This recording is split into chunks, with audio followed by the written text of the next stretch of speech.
할렐루야. 한번 따라합시다. 축복된 만남. 다시 한번 축복된 만남. 우리 인생은 누구를 만나느냐가 정말로 중요합니다. 여러분도 지금까지 살아오면서 많은 사람들을 만나왔을 겁니다. 살다 보면 사람을 이렇게 만납니다. 또 뭘 만날까요? 환경을 만납니다. 이런 환경, 저런 환경, 좋은 환경, 좋지 않은 환경, 어려운 환경 만납니다. 행복을 만나는 사람이 있는가 하면 어떤 사람은 불행을 만나는 사람도 있습니다. 어떤 사람은 성공을 만나고 어떤 사람은 실패를 만납니다.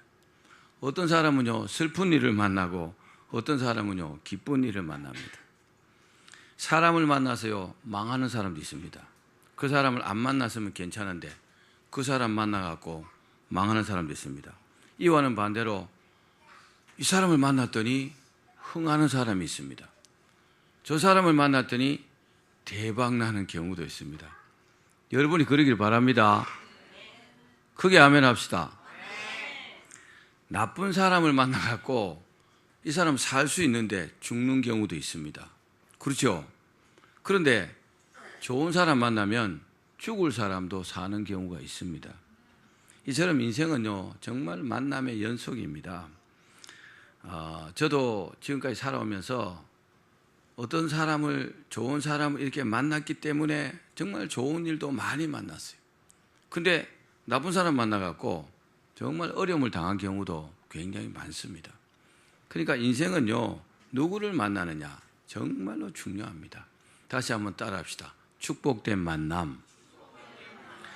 여러분의 남은 생에 지금부터 천국 가는 그날까지 정말 축복된 만남이 있기를 먼저 주님의 이름으로 축원합니다.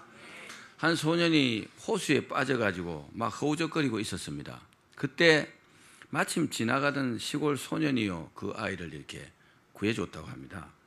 그리고 10년 후에 두 사람이 다시 이렇게 만났대요. 딱 만났는데 그 시골 소년은 의사가 되고 싶은데 돈이 없어요. 근데 구해줬으니까 어떻게 해요? 생명의 은인이잖아요. 그 아버지가 이 소식을 알고 이 아이가요 그 의대에 진학할 수 있도록 학비도 다 대어주고 의학 공부를 할 수 있도록 해 주었다고 합니다. 물에 빠졌던 소년은 나중에 뭐가 됐느냐 하면은 이 사람은 영국 수상이 됐다고 합니다. 그리고 가난했던 그 시골 소년은 페니실린을 그 발명해서 노벨 의학상을 받았다고 합니다. 영국 수상은 누구냐? 윈스턴 처칠입니다. 그리고 그 페니실린 발명한 사람은 세균학자 알렉산더 플레밍 박사, 이 두 사람이라고 합니다. 근데 1940년 5월에 처칠 수상이 폐렴에 걸려갖고 죽게 되었다고 합니다. 그 당시에는요, 지금은 폐렴 아무것도 아니죠, 그죠? 병원 가서 처방받고 약 먹고 이러면 낫잖아요. 그때 폐렴 걸리면 거의 죽었다고 합니다. 그만큼 무서운 병이라고 합니다. 그런데 처칠의 목숨을 구한 것이 바로 이 플레밍 박사가 발명한 페니실린 때문이었다고 합니다.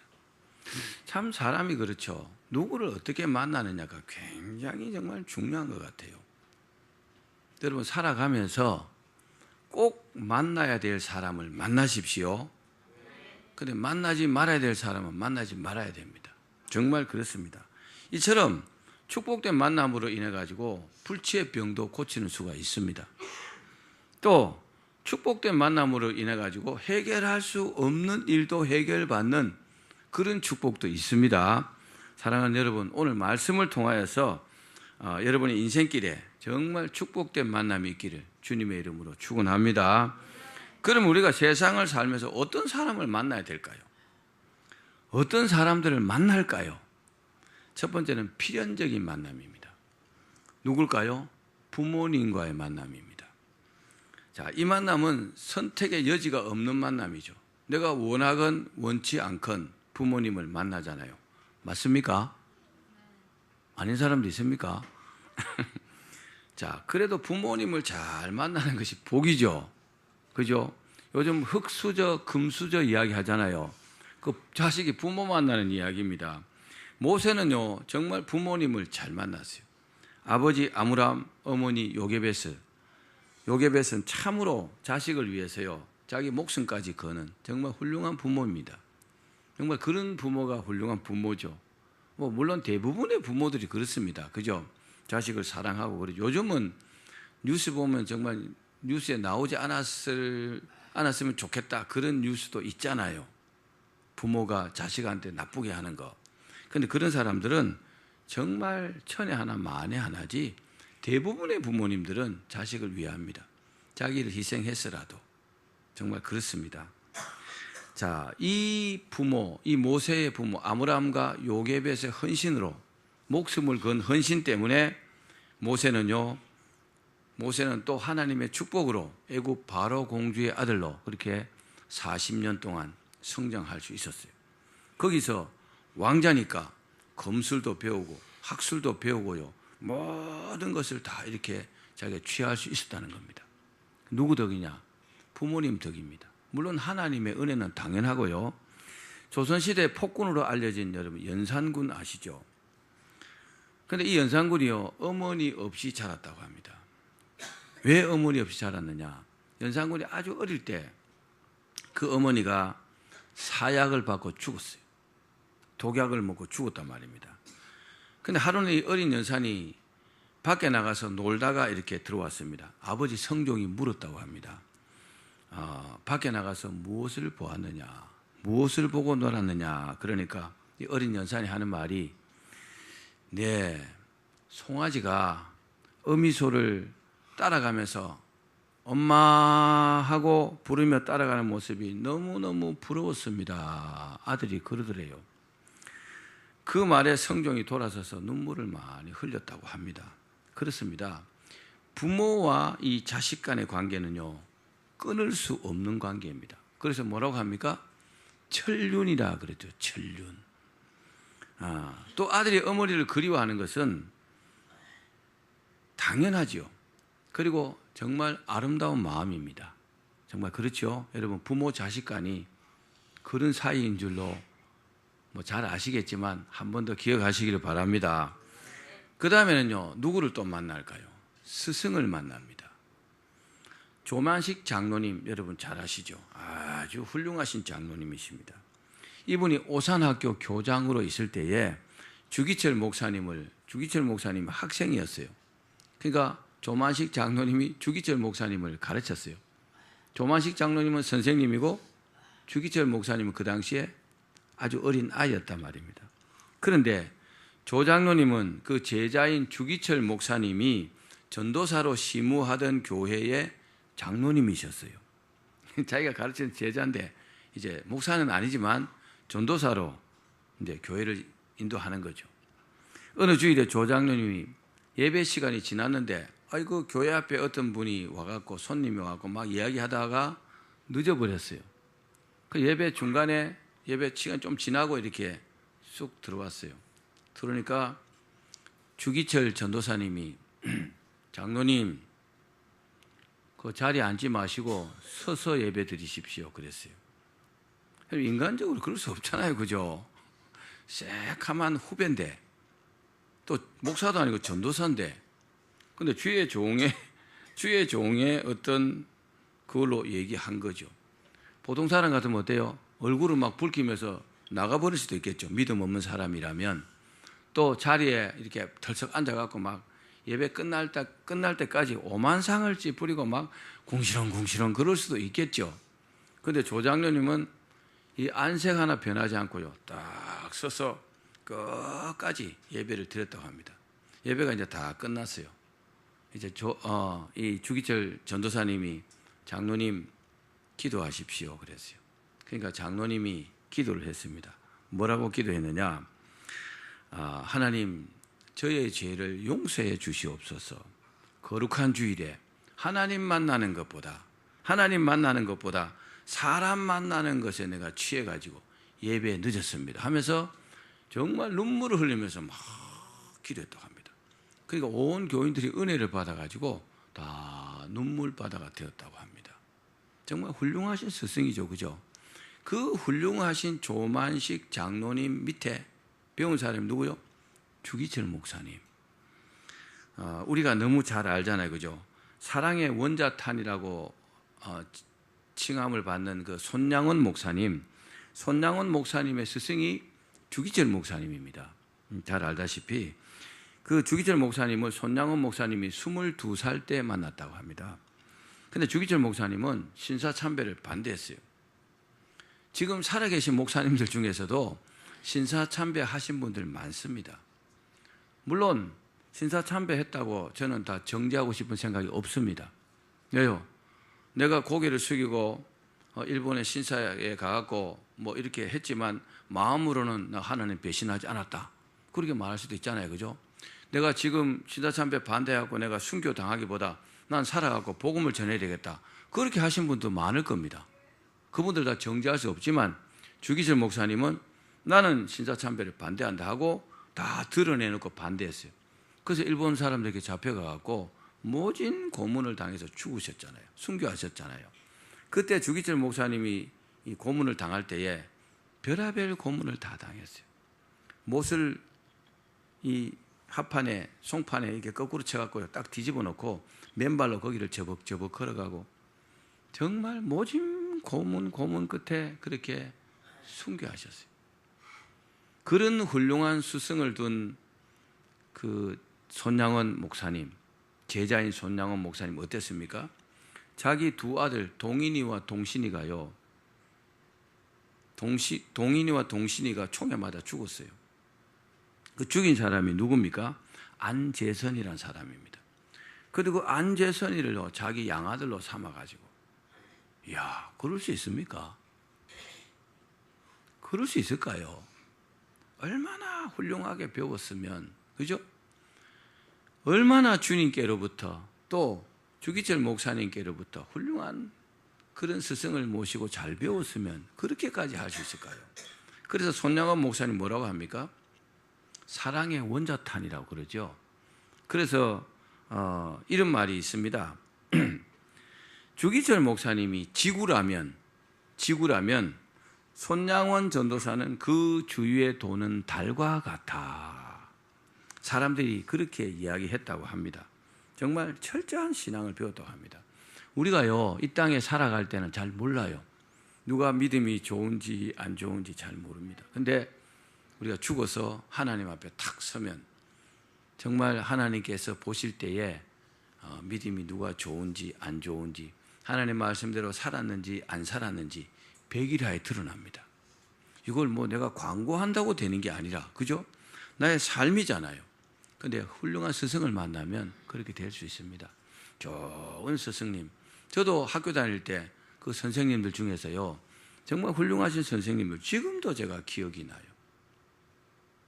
저를 사랑해 줬기 때문에만 기억나는 게 아니라 그의 그 아이들을, 학생들을 가르치는 그 훌륭한 모습, 그리고 모범적인 모습, 그런 것들이 지금도 기억난단 말입니다. 그래서 그런 말이 있잖아요. 사람은 죽어서 뭘 남긴다고 했어요? 이름을 남긴다. 호랑이는 죽어서 가죽을 남기지만 사람은 죽어서 이름을 남긴다. 훌륭한 어떤 인격이나 그런 부분들을 말하겠죠. 그렇습니다. 학생들이 학교에 가서 배우는 것은 지식만이 아니에요. 지식만 배우려면 그냥 집에서 독학하면 돼요. 그죠? 홈스쿨 해도 돼요. 충분합니다. 그러나 학교에 가서 많은 아이들과의 어떤 관계성, 사회성, 이런 것들을 배우는 거잖아요. 그러면서 인격이 이제 서서히 이제 자리 잡아가고, 또 많은 사람을 수용하고 포용하고 내가 베풀 줄 안다면 아주 훌륭한 스승이 되겠죠. 그러니까 꼭 선생님이 스승이 아니라 내 친구가 스승이 될 수도 있는 거죠. 우리 교회 안에도 많은 스승님이 있을 수 있잖아요. 그죠? 여러분, 좋은 스승을 만나길 바랍니다. 세 번째로, 배우자를 만나게 됩니다. 배우자도 잘 만나야 됩니다. 우리나라에는 여자 성도님이요, 한 3분의 2 정도 된다고 합니다. 3분의 1은 남자고 3분의 2가 여자예요. 그래서 어떤 분은 믿는 남자의 수가 절대 부족하니까 불신자와 결혼할 수밖에 없다, 이렇게 항의하는 사람도 있습니다. 물론 불신자와 결혼해가지고 그 남편 아니면 아내를 전도해가지고 성공한 분들도 들어 있습니다. 많지 않지만.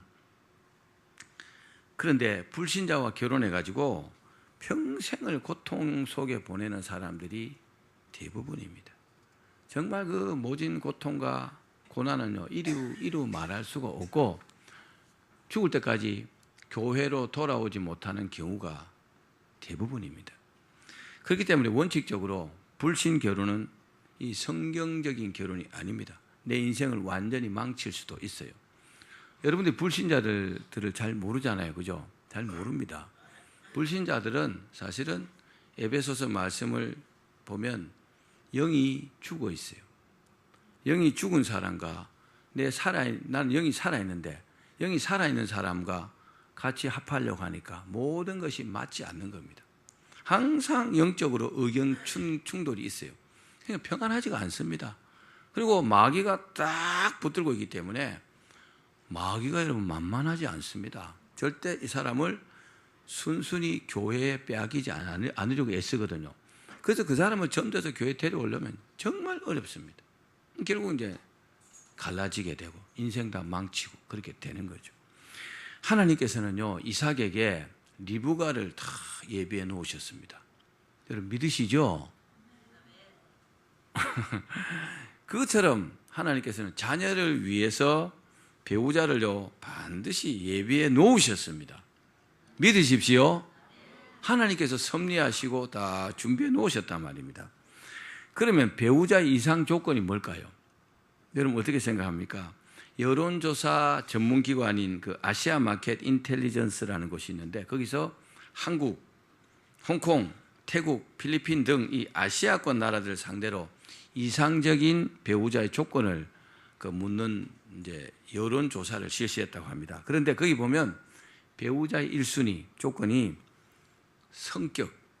성격이 좋아야 된다. 성격이 지랄 같으면 남자가 여자가 다 안 좋아하죠. 그렇잖아요. 그죠? 지랄 같은 성격을 누가 좋아하겠어요? 그 다음에 뭐요? 경제적인 안정. 세 번째는 외모. 그 다음에 네 번째는 지적인 조건. 뭐 이런 것들이라고 합니다. 성격은요, 타고나는 경우도 있고, 대부분 타고나겠죠, 성격이요. 그런데 후천적으로 다양한 조건에 의해서, 다양한 환경에 의해서 이렇게 형성되는 경우가 많습니다. 나는 뭐 타고난 성격이 이런데 그렇게 말하면 안 되는 거예요. 성격은 얼마든지 있잖아요. 고칠 수 있습니다. 옛말에 여자는 시집이나 잘 가면 된다. 그런 말이 있습니다. 우리나라에 그런 게 많이 통용된 말입니다. 그만큼 결혼이 중요하다는 말이겠죠. 그죠? 그러나 배우자를 만날 때 무엇보다도 조건만 보고 배우자를 선택해서는 안 됩니다. 배우자의 만남은 사랑과 그리고 인격이 여러분 우선해야 될 줄로 믿습니다. 그리고 믿는 사람을 만나면 더더욱 좋은 것입니다. 요즘 TV에 보면 드라마들을 여러분 한 번씩 보시죠. 완전히요 막장 드라마입니다. 웬만한 상황을 설정해갖고 사람들이요 보지를 않아요. 반전 말도 안 되는 상황을 설정해놓고요 정말요 이 완전히 나라 망치는 게요 드라마입니다. 누가 정말 좋은 대통령이 나가고 드라마 싹 없애버리면 좋겠어요. 여성분들한테 맞아 죽을지 모르지만 정말 막장 드라마가 너무 많습니다. 근데요 충분히 배우자는 검토하고 고려할 점들을 잘 고려해가지고 그렇게 결혼해야 가족 모두가 이러면 축복된 결혼이 되는 겁니다. 한 사람이 집안에 잘 들어오면 그 집안이요 아주 잘 되는 경우가 많습니다. 그런데 한 사람이 잘못 들어오면 그 평안했던 집안이 완전히 망치는 거예요. 모세는 미디안 광야로 도망갔잖아요. 40세에 사람을 이렇게 죽이고 도망가고 아내를 거기서 만났어요. 미디안 광야에서 십보라라는 여인을 만났습니다. 근데요 이 여인이 굉장히 지혜로운 여인 같아요. 굉장히 지혜로운 여인이었기 때문에 모세가요 그렇게 복받고 잘 될 수 있었다는 겁니다. 여러분 좋은 배우자를 만나기를 바랍니다. 시집 가지 않고 장가 가지 않은 사람들이 아멘 하셔야 돼요. 그죠? 그럼 지금 내가 이미 결혼했는데 내가 이미 배우자를 만났는데 마음에 안 든다. 어떻게 하실래요? 이혼해야 돼요? 권사님 이혼하시고 나머지 분들 잘 들으십시오. 자, 이혼하는 것은 방법이 아닙니다. 왜요? 하나님께서 맺어준 인연을요, 내가 나눌 수 없잖아요. 그죠? 우리 권사님 농담으로 그러셨겠지만은, 자, 어떻게 해야 될까요? 이혼하지 않고 잘 될 수 있는 방법이 한 가지 딱 있습니다. 내가 좋은 배우자가 되는 겁니다. 너무 간단하죠. 이 사람 탓하지 말고 내가 먼저 좋은 사람 되면요, 상대방이 이걸 보고 조금씩 변화됩니다. 그러다가 어느 날요, 뒤통수를요, 방망이로 콱 맞은 것처럼 정신이 확 돌아옵니다. 그때부터 이제 사람이 되는 겁니다. 그래갖고 이제 좋은 부부가 되는 겁니다. 여러분, 서로에게 좋은 배우자가 되기를 바랍니다. 자, 마지막으로 가장 중요한 것이 뭘까요? 하나님과의 만남입니다. 자, 앞에 말씀드린 세 가지 만남을 잘 만났다 할지라도 하나님을 만나지 못한다면 정말로 불행한 겁니다. 그래서 언제 제일 두렵냐? 죽을 때 제일 두렵습니다. 실제로요, 불신자들 아니면은 정말 타 종교에 있는 사람들이 죽을 때 다 그렇게 두려워합니다. 저는 죽어가는 사람들 많이 봤어요. 근데 어떤 사람들은 평안하게 죽어갑니다. 그 사람들에게는요, 실제적으로 그분들은 대부분 거의 다 하나님 믿는 사람들이잖아요. 그럼 천사가 이렇게 와서 자기를 데리고 가요. 그럼 천사가 와서 데리고 가는데 얼마나 기쁘겠어요, 그죠? 천국 간다는 그런 확신이 있을 거 아닙니까? 그럼 죽은 얼굴들을 보면 다 웃고 죽어 있어요. 얼굴이 웃고 있다고요. 왜요? 그만큼 평안한 거잖아요. 근데 정말 이 강단에서 말하기가 어려운 그런 어마어마하게 두려워하면서 죽은 사람도 많이 있습니다. 엄청나게 두려운 겁니다. 여러분, 꼭 하나님을 만나시는 여러분 되길 바랍니다. 교회에 온다고 천국 가지 않습니다. 교회 다닌다고 천국 간다면 천국 못 갈 사람 거의 없습니다. 대한민국 사람 중에서 교회 한두 번 안 와본 사람은 거의 없습니다. 교회 와도 하나님을 만나셔야 합니다. 예수님을 진심으로 나의 구주로 영접하고, 그리고요, 물과 성령으로 거듭나야 합니다. 그리고 하나님을 만나셔야 합니다. 그렇습니다. 본문의 한편 강도는 주님을 만났죠. 이 양편의 강도 중에서 한편 강도는 주님 만났습니다. 그 다른 편의 강도는 어떻게 됐어요? 주님이 계신데도 불구하고 주님이신 줄은 몰랐습니다. 몰랐어요. 정말 주님을 만날 수 있는 그 소중한 기회, 천국 갈 수 있는 소중한 기회를 놓쳐버렸잖아요. 한 사람은 그 기회를 잡았는데 한 사람은요, 그 기회를 놓쳐버렸잖아요. 그렇습니다. 사람이요, 사람다워지는 것은 하나님을 만난 다음입니다. 그런 말 있잖아요. 사람이라고 다 사람이냐? 사람다워야 사람이지. 진짜 사람다운 것은 하나님을 만나가지고 우리의 죄성을 벗고 정말 거듭나는 것입니다. 우리 저 어린 영민이가요, 얼마나 웃기냐 하면 한 3개월쯤 전에, 이제 2돌 됐으니까 3개월이니까 2돌도 안 됐을 때 이제 우리 집에 이렇게 데리고 오면요, 이제 꼭 기저귀 가방을 가지고 와요. 근데 기저귀 가방 안에 보니까 뭐가 잔뜩 들었어요. 우리 집 안에 있는 물건이. 지가 좋은 인형이라든지 지 마음에도 그 안에 다 넣어놓은 거예요. 깜짝 놀랐어요. 제가 생각할 때, 아담과 하와가 지었던 그 죄성, 이 어린 아이도 있구나. 그 이기심. 할아버지 것을 지가 훔쳐가고 싶겠어요? 그것보다도 이게 좋으니까 여기만 담으면 이거 들고 자기 집에 가거든요. 자기 집에서도 그런데요, 자기 집에 있는 물건도 뭐 거기다 집어넣는데, 이야, 얼마나 웃깁니까, 그죠? 이야, 심각한 건데, 이게 심각한 겁니다. 신약의 사울이 사람다워진 것이 언제입니까? 다메섹에서 부활하신 예수님을 딱 만나고 난 다음입니다. 사울이요, 하나님을 안 믿었어요? 누구보다 하나님을 잘 믿는다고 장담했어요. 그렇죠? 그래서요, 예수 믿는 자들 나사렛 이단의 괴수다, 이단이라고 해서 막 잡아넣고 스데반이 돌에 맞아 죽을 때 자기 증인까지 있었어요. 공문 받아가지고 잡아놓고 그만큼 열심이었다고요. 사울 보고 하나님 안 믿었다 그렇게 말할 수 있을까요? 근데 하나님 보실 때는 이 사람은 하나님을 못 만난 사람. 이 사람은 하나님을 진정으로 모르는 사람이에요.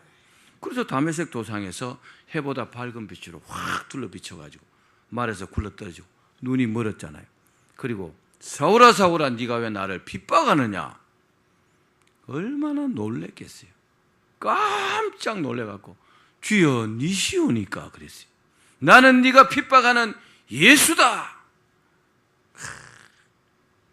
인생의 정말 확실한 전환점 아닐까요? 그때 사울은요 살아계신 예수님을 만난 겁니다. 할렐루야. 그렇게 만났기 때문에요 사울이 새로운 인생을 살 수 있었다는 겁니다. 죽음도 두렵지 않았어요. 주를 위해서 사는 사울로 그 이름을 주님께서 넌 더 이상 사울이라 하지 말라. 사울이 큰 자잖아요, 그죠? 바울로 싹 바꿔줬잖아요. 정말 복받은 거예요. 그러니까 사울일 때는 하나님 보실 때에 사람답지 않았어요. 믿는 자답지 않았어요. 그런데 바울로 싹 변화되고 나니까 진짜 사람다워졌다는 거죠. 믿는 자의 모습으로 바뀌었다는 겁니다. 모세도요 사람다워진 것이 언제입니까? 호렙산 떨기나무 불꽃 가운데 하나님 만나고 난 이후입니다. 아멘. 우리도 마찬가지잖아요. 저와 여러분도 이렇게 예배 드린다고 앉아 있지만 우리가 믿지 않을 때 과거를 한번 생각해 보시라고요. 뭐 예수 믿고 난 이후에도 추한 모습이 있지만 그래도 많이 변화되었잖아요. 우리가 거듭났잖아요. 물과 성령으로 거듭나고 최소한 나쁜 생각을 안 하려고 하고 나쁜 생각을 하고 하다가 탁 깨달아지면 어떻게 해요? 하나님 앞에 회개하는 모습으로 바뀌었잖아요. 그죠? 사람이 달라졌잖아요. 이제 사람다운 모습으로 바뀌어 가는 겁니다. 우리는 지금요 죄 속에서 살고 있어요. 이 온 세상이 죄악 세상입니다.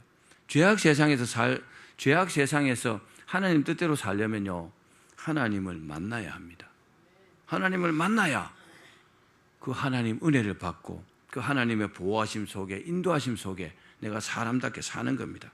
그렇습니다. 우리의 삶은 무엇보다도 하나님을 만나야 복된 만남이 될 줄 믿습니다. 우리의 인생은 하나님을 만나고부터 축복의 시작이라는 것을 믿으시기 바랍니다. 자, 가장 극적으로 주님을 만난 사람이 본문의 한편 강도입니다. 본문 42절의 한편 강도가 예수님께 이렇게 말합니다. 우리 읽어봅시다. 시작. 이르되 예수여 당신의 나라에 임하실 때에 나를 기억하소서 하니 그 말을 듣는 예수님께서 답변합니다. 43절 시작. 예수께서 이르시되 내가 진실로 내게 이르노니 오늘 내가 나와 함께 낙원에 있으리라 하시니라. 이 사람이 예수님을 만나지 못하고 인격적으로 이렇게 믿음적으로 만나지 못하고 죽었다면 당연히 지옥으로 갔을 겁니다. 지금 사형 당하고 있는 중이잖아요. 그죠? 십자가에 못 박혀갖고 죽어가고 있는 중에 예수님 만났으니까 얼마나 복받았어요. 이 강도는 극적으로 예수님 만났습니다. 그리고 주님의 긍휼로 구원받았습니다. 여러분 인생 최고의 복받은 사람이 이 사람입니다. 저는 정말 그렇게 생각합니다. 그러면 어떻게 하면 우리가 하나님 만날 수 있을까요? 이게 가장 중요하잖아요. 성경에는 이렇게 말씀합니다. 먼저 간절히 구해야 된다. 예레미야 29장 13절입니다. 시작. 너희가 온 마음으로 나를 구하면 나를 찾을 것이요 나를 만나리라. 하나님 입장에서 하나님 욕이나 하고 다니고 하나님 안 믿는다고 앙탈 부리고 이런 사람보다야 하나님 저를 만나 주십시오. 하나님 저를 만나 주십시오. 그렇게 막 간절히 구하는 사람을 만나 주시겠죠. 그렇잖아요. 이치가 그죠? 또 우리가요 성령께서 감동 주실 때 뭐 해야 되냐? 회개해야 합니다. 이건요 굉장히 중요한 내용입니다. 우리가 죄가 있기 때문에 하나님께서 죄가 있기 때문에 믿는 사람이고 죄가 있기 때문에 회개하라고 딱 감동 주세요. 그때 빨리 엎드려서 회개하셔야 합니다. 그러면 하나님께서요 그 즉시로 용서해 주시죠. 그리고요 보다 중요한 것은 하나님과 나와의 관계가 틀어지지 않는다는 거죠. 그런데 회개하라 이렇게 하는데도 계속 무시하고 안 하면 하나님께서 얼굴을 싹 돌려버립니다. 다음에 기도해도 안 들어주십니다. 왜요? 하나님은 살아계신 분이시고 인격을 갖고 계시거든요.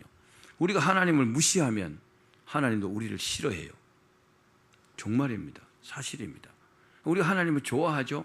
우리가 하나님을 사랑하죠. 하나님을 막 마음으로 찾죠. 부르짖죠. 그럼 만나 주십니다. 여러분 그렇게 해서 꼭 만나기를 바랍니다.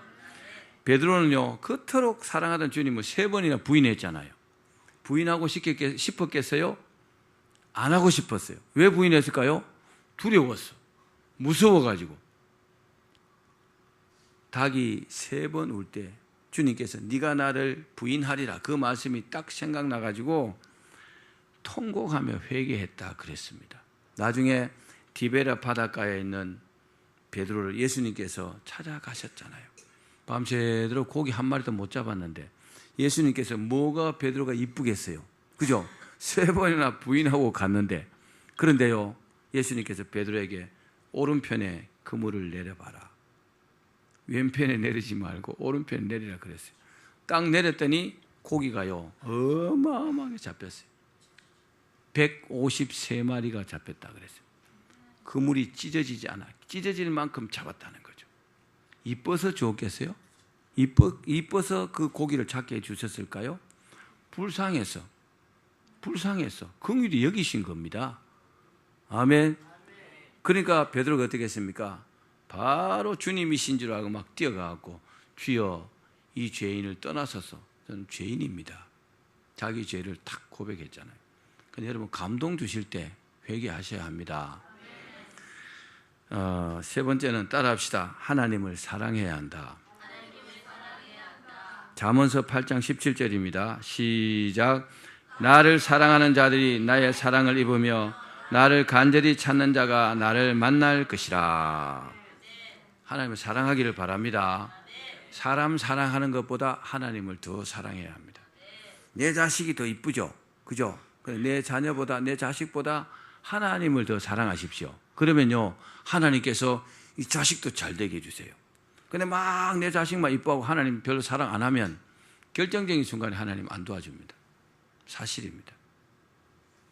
하나님께서 아브라함을 시험하셨잖아요. 어떻게 해요? 아브라함이 너무 100년 만에 얻은 아들 이삭을요 너무 이뻐하니까 네 아들 네 독자 이삭을 저 모리아산에서 번제로 내게 바쳐라 그랬어요. 하나님께서 테스트하신 거죠. 진짜 네가 나를 사랑하는가 보자. 상대적으로 아들보다 더 사랑하는가 한번 보자는 거죠. 그때 아브라함이요 아무 소리 하지 않고요 이삭을요 모리아산 제단위에 꽁꽁 묶어가고 칼로 팍 찌르려고 할 때 하나님께서 아브라함아 부르셨잖아요. 그죠? 할렐루야. 참, 정말 대단한 믿음이에요. 대단한 믿음이에요. 근데 신약 성경에 보면 이렇게 써놨어요. 아브라함이 왜 이삭을 죽이려고 했느냐니까 죽은 자 가운데서 다시 살려주실 줄 믿고 그 하나님 믿고 확 진짜로 죽이려 했다는 거죠. 여러분 사람보다 하나님을 더 사랑하십시오. 사람보다 하나님을 더 사랑하면요 정말 우리가요 복 받을 수 있어요. 복 받는 게 목표는 아니지만 하나님 사랑하는 게 당연하지 않습니까? 무슨 일을 하더라도 하나님 사랑하는 것은 여러분 변함이 없기를 바랍니다. 자 이제 말씀을 맺겠습니다. 우리 이사야서 55장 6절 말씀 읽어봅시다. 시작. 너희는 여호와를 만날 만한 때에 찾으라. 가까이 계실 때에 그를 부르라. 다시 한번 시작. 너희는 여호와를 만날 만한 때에 찾으라. 가까이 계실 때에 그를 부르라. 모든 일에는요 때가 있어요. 저는 이 말을 자주 합니다. 어떤 일에 기회는요 한 번밖에 없습니다. 딱 그 기회가 지나가죠. 다시는 안 옵니다. 그 기회가 왔을 때 어떻게 해요? 확 붙잡아야 됩니다. 방금 읽은 말씀 뭐라고 했습니까? 너희는 여호와를 만날 만한 때에 찾으라.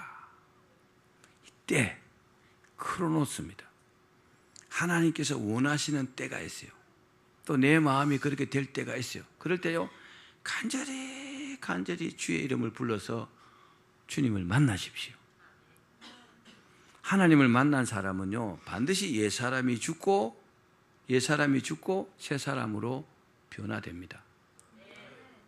사람들에게 물어봅니다. 하나님을 만난 적이 있습니까? 이러면 이걸 꼭 육신적으로 만난 것으로 그리고 오해합니다. 아니에요. 저도 하나님을 당연히 예수님을 영접했으니까 만났다 이렇게 말할 수 있지만, 근데 그거보다 좀 더 리얼하게 만날 수 있어요. 우리가 기도를 통해서도 만날 수 있잖아요. 그죠? 내가 간절히 어떤 문제에 대해서 기도했을 때 하나님께서 응답하신 것도요, 하나님 만난 것입니다. 하나님 안 들으시면 안 이루어질 거 아닙니까? 근데요, 정말 예수님을 영접하고 물과 성령으로 확 거듭나시면, 그리고 성령 충만해지면 결정적인 순간에 항상 마지막에는요, 하나님 생각납니다. 또 먼저 하나님 생각납니다. 어떤 문제가 생겼을 때 사람 찾아가지 않고요, 하나님 찾아갑니다. 하나님 찾아가서 기도하게 된다는 겁니다. 그 사람이요, 하나님 만난 사람입니다. 사랑하는 여러분, 하나님을 만나기를 원하십니까? 그러면요, 지금이 기회라는 것을 잊지 마시길 바랍니다. 내일 우리가요, 예배 못 드릴 수도 있어요. 왜요? 예수님 재림하시면 끝나는 거잖아요. 지금이 기회입니다. 그리고 꼭 만나시려면 더 기도에 힘쓰십시오. 우리가요, 이 땅에 가지고 있는 모든 것 다 천국 가면 갈 때는 못 갖고 갑니다. 모든 것을 천국에서 초점 맞추시고, 그리고 하나님 만나는 일에 집중하십시오. 그렇게 기도하고 찾으면 하나님께서 우리를 만나 주시고, 그리고 우리를요, 더 복된 길로 인도하시고, 우리를 통해서 하나님의 이름이요, 더 널리 전파되는 그런 도구로 사용하십니다. 다 그렇게 되기를 주님의 이름으로 축원합니다.